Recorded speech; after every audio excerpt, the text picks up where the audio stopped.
Oke, ini kita akan mencoba melihat tabel transformasi Fourier dan inverse Fourier ya. Jadi seperti metode-metode operasi atau operasi matematis atau metode transformasi yang lain, ini juga ada yang namanya tabel transformasi ya, dan inverse-nya. Yang ini menunjukkan atau memperlihatkan daftar transformasi Fourier untuk fungsi-fungsi elementer ya, dan sebaliknya inverse dari bentuk-bentuk elementer Fourier ke domain waktunya atau ft-nya ya. Contohnya yang tabel pertama, jadi di sini fungsinya adalah ft, ini fungsi elementer ft sama dengan e pangkat min at ut, maka transformasi Fouriernya adalah 1 per a plus j omega, di mana a lebih besar daripada 0. Nah, ini adalah fungsi elementer, sehingga a ini berupa konstanta bisa diubah berapa saja. Misalkan pada contoh soal yang pernah kita bahas di video sebelumnya, a sama dengan 2 gitu ya. Bisa juga a sama dengan 3 ya, a sama dengan 4, jadi e pangkat min 4 a min 4t ut ya, dan seterusnya. Oke. Nah, demikian seterusnya ya. Jadi kita bisa memanfaatkan ini. Kemudian kalau inverse ya, kalau inverse berarti misalkan saya mempunyai f omega 1 per a plus j omega, maka inverse-nya ya yang di sebelah kirinya e pangkat min at ut ya. Oke, demikian seterusnya ya. Jadi kita bisa memanfaatkan tabel ini. Selain memanfaatkan tabel, kita juga perlu melihat sifat-sifat operasi ya. Pertama, misalkan operasi penjumlahan ya. Jadi kalau saya mentransformasi Fourierkan suatu fungsi yang sebenarnya hasil penjumlahan atas dua fungsi, maka transformasi Fouriernya bisa kita lakukan dengan mentransformasikan Fourier satu per satu terlebih dahulu dari fungsi-fungsi yang dijumlahkan tadi, kemudian kita tinggal jumlahkan saja ya. Kemudian ada juga perkalian dengan skalar atau perkalian dengan konstanta ya, dimana transformasi Fouriernya yang hanya kita tinggal kalikan dengan skalarnya saja ya. Oke. Kemudian untuk sifat yang lain, sifat properties, ini saya perlihatkan dalam grafik saja supaya lebih terlihat ya. Jadi kalau di dalam domain waktu kita ubah ke dalam domain frekuensi, bentuknya menjadi seperti topi begini ya, berosilasi. Sebaliknya kalau dalam domain waktunya itu bentuknya berosilasi, ketika kita transformasi Fourierkan bentuknya menjadi sinyal kotak ya, yang dinamakan sifat kesimetrian ya dari transformasi Fourier. Kemudian sifat scaling, nah ini mungkin perlu bagi mereka yang akan berkecimpung di dunia telekomunikasi ya, yang urusannya mentransfer sinyal atau memancarkan sinyal. Kadang-kadang ada keperluan kita harus melakukan kompresi sinyal dalam domain waktu, atau kita akan menggunakan tidak kompresi tapi justru ekspansi sinyal. Nah, ini ada implikasinya, ada pengaruhnya pada spektrum frekuensinya ya. Oke, kalau kita tahu transformasi Fouriernya, maka kita bisa mempertimbangkan hal tersebut ya. Jadi kalau dalam domain waktu kita melakukan ekspansi ya, jadi waktunya kita lebih lebarkan gitu ya durasinya, maka dalam domain frekuensi yang terjadi apa? Spektralnya justru yang terkompresi ya, atau bandwidthnya jadi lebih kecil ya. Kalau urusannya kita urusan telkom kan bandwidth ya, urusannya bandwidth. Jadi kalau dalam domain waktunya kita ekspansi, justru dalam domain frekuensi kita lakukan kompresi spektral ya, atau bandwidthnya mengecil.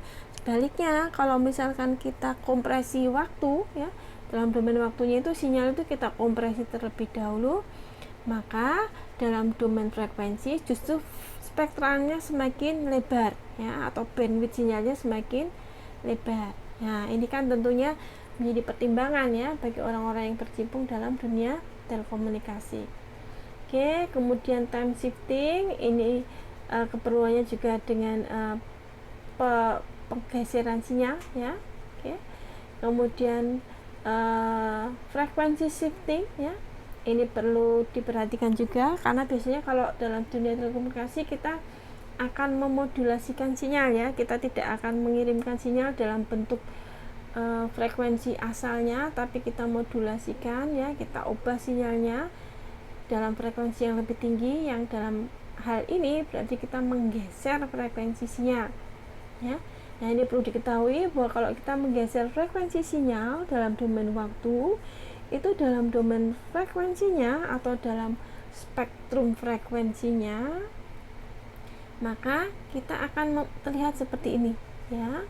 Jadi yang kalau kita tidak geser sinyal asalnya yang di atas ini ya, maka spektrum frekuensinya kan hanya satu saja ya, satu spektrum saja.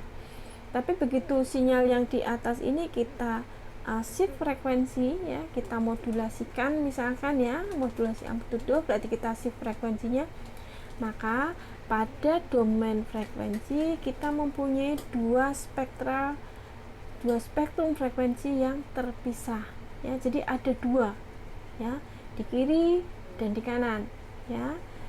Oke, nah ini harus kita perhatikan. Makanya kalau di dalam dunia perradioan gitu ya, permodulasian, kita kenal adanya mensuppress gitu ya, atau menekan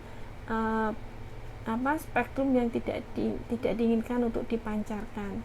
Oke. Nah, sedikit mengenai pergeseran spektrum tadi ya. Ini saya ingin memberikan gambaran saja bagaimana kita bisa memanfaatkan pengetahuan kita pada spektrum frekuensi dengan menggunakan transformasi Fourier ya. Kapan sih kita perlu menggeser spektrum frekuensi? Nah, jadi contohnya di sini, ini contoh yang mudah saja, misalkan dari stasiun radio ya, dimana stasiun radio itu tentunya sinyalnya adalah sinyal audio, sinyal suara. Nah, sinyal audio itu akan berada pada 0 sampai 20 kHz. Semua stasiun radio itu menggunakan sinyal audio, dan semua sinyal audio itu spektrum frekuensinya akan dari 0 sampai 20 kHz. Kalau semua stasiun radio itu memancarkan sinyalnya dengan frekuensi atau dengan spektrum yang asal tadi, maka yang terjadi akan ada interferensi antara radio satu dengan radio yang lain, sehingga supaya tidak terjadi itu bagaimana? Ya sudah, kita geser ya, masing-masing radio itu menggeser spektrum frekuensi audionya ke dalam frekuensi tertentu yang sudah ditetapkan. Misalkan radio A, kamu pakai spektrum frekuensi di frekuensi 480 MHz. Nah, kemudian radio yang B, kamu pakai yang 800 MHz dan seterusnya ya.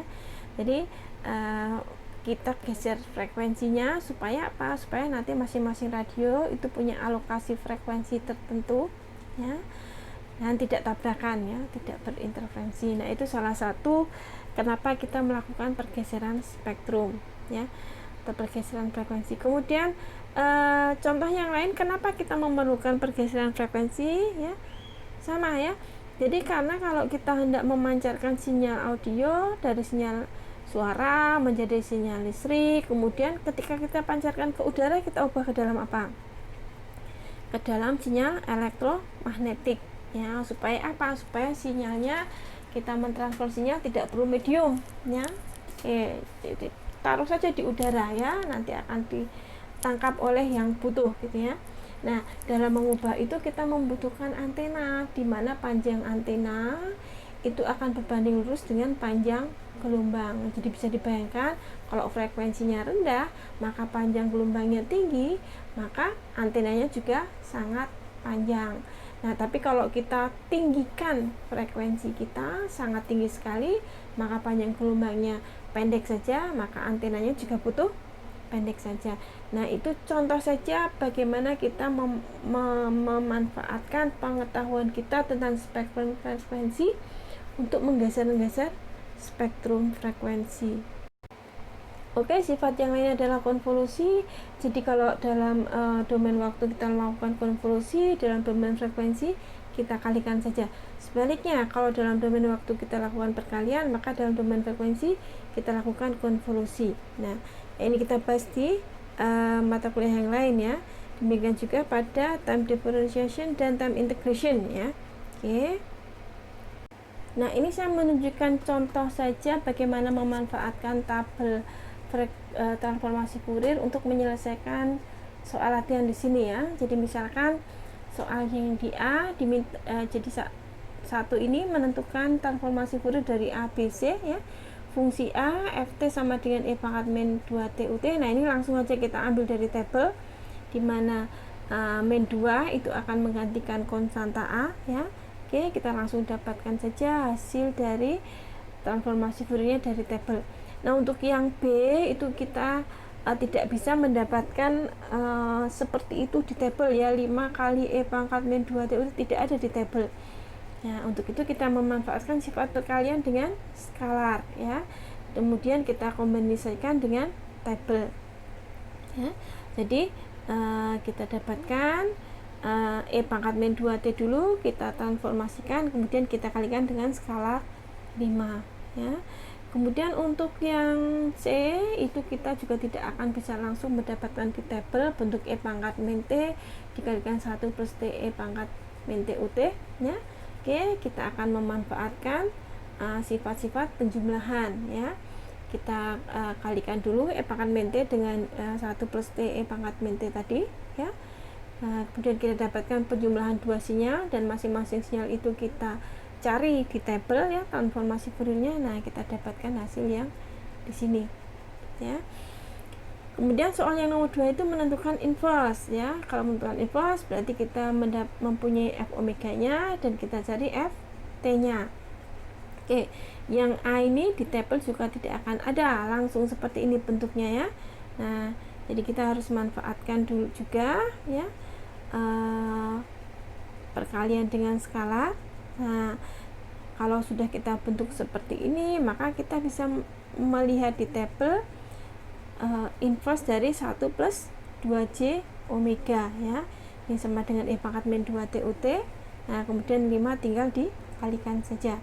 Oke, demikian juga untuk yang B. Nah, yang B kita juga tidak akan bisa langsung ketemu nih bentuk di tabel f omega yang bentuknya seperti itu. Nah, kita harus ubah ya menjadi dia adalah hasil operasi dari fungsi elementer yang apa. Nah, ternyata yang ini ya. Nah, kalau 1 per 1 plus j omega kuadrat itu ada di tabel dan nilainya adalah t e pangkat min t ut. Nah, ini contoh saja bagaimana memanfaatkan tabel transformasi untuk menyelesaikan pengubahan dari domain waktu ke domain frekuensi dengan transformasi Fourier. Oke, sementara demikian dulu ya. Alhamdulillah. Assalamualaikum warahmatullahi wabarakatuh.